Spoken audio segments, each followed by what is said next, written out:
Okay, this is a PSA announcement for the women out here in America that are convinced that this whole 4B movement is for them and is the way to go. I'm just going to give you some warnings and some predictions and some things, some thoughts to think about so that you can be sure that this is what you want to do. Number one, thank you, because what you're doing for me as a gay man is you're increasing my dating pool, because there are these heterosexual men who have always been curious or have secretly always been gay or bisexual and just have never had the courage to, be honest about it or to come out or try it or anything. And with y'all just refusing to date these men, y'all just pushing them over to our side of the street. And thank you so much, because then once they come over and they give us a try, they realize that we're a whole vibe. We're going to take good care of them.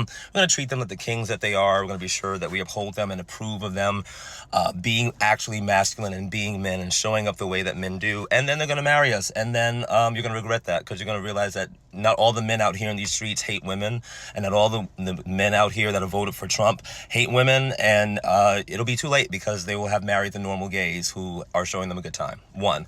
Two, some of you women ain't got the heads to be shaving your heads like that. Some of y'all, your hair was covering a multitude of sins, and now you're kind of just left out there in the open. You're going to regret that. Three, from a spiritual perspective, you are setting some spiritual laws in motion so that when you do eventually change your mind, because unless you are bisexual and are not trying to be bisexual because it's a new trend and you've never really been attracted to women like that, and you've always been attracted to men, once you start ovulating, you will be back, and you will realize that you're coming right back to men. And what's going to happen is you're not going to be able to find them, because now your heads are shaved. They're going to know that you're crazy, delusional, and just easily impressionable and following random fads when you don't even know the history and the backstory of it, and doesn't really apply to you.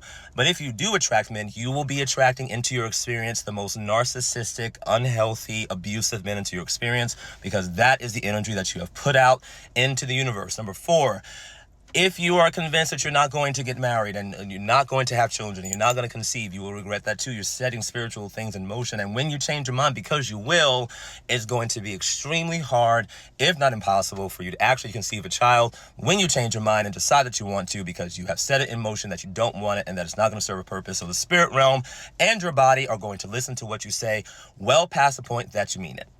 So just some things to reconsider before you go all in on this whole 4B thing, because I don't think it's going to turn out well for you.